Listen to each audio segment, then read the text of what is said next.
माझे 4 टीम आहेत. Mumbai Indians, Sunrisers Hyderabad, Kings 11 Punjab आणि किंवा पंजाब किंग्स जे काय नाव आहे त्यांचं आता ते आणि दिल्ली कॅपिटल्स. माझ्या सुद्धा पहिल्या ज्या 3 टीम आहेत त्या सेम आहेत, MI, SRH, पंजाब किंग्स आणि चेन्नई सुपर किंग्स. आणि अमोल सर तुम्ही तुमच्या teams?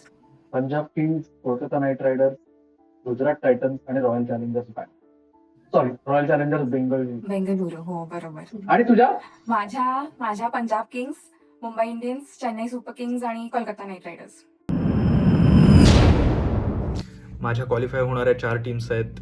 Punjab Kings, Delhi Capitals, Mumbai Indians आणि एक बदल जो मी केला आहे तो म्हणजे सनरायझर्स हैदराबादच्या ऐवजी मी घेतोय गुजरात टायटन्सला. हाय, सो प्लेऑफसाठी माझे संघ असतील पंजाब किंग्स, फार प्रभावी बॉलिंग युनिट वाटतंय. गुजरात टायटन्स, पिचचा खूप सुंदर वापर करतायत ते. मुंबई इंडियन्स, मला वाटतं ते आता उसळी मारतील. आणि कोलकाता नाईट रायडर्स, कारण मला वाटतं या फेजमध्ये त्यांचे स्पिनर्स अजून प्रभावी ठरतील. RCB, पंजाब किंग्स आणि गुजरात टायटन्स 3 टीम. त्याच KKR सुद्धा ऑलमोस्ट देअर, कदाचित त्याच्याऐवजी दिल्ली कॅपिटल्स. माझे प्लेऑफचे रिवाइज्ड कंटेंडर्स आहेत Punjab Kings, RCB, Lucknow super giants आणि दिल्ली कॅपिटल्स.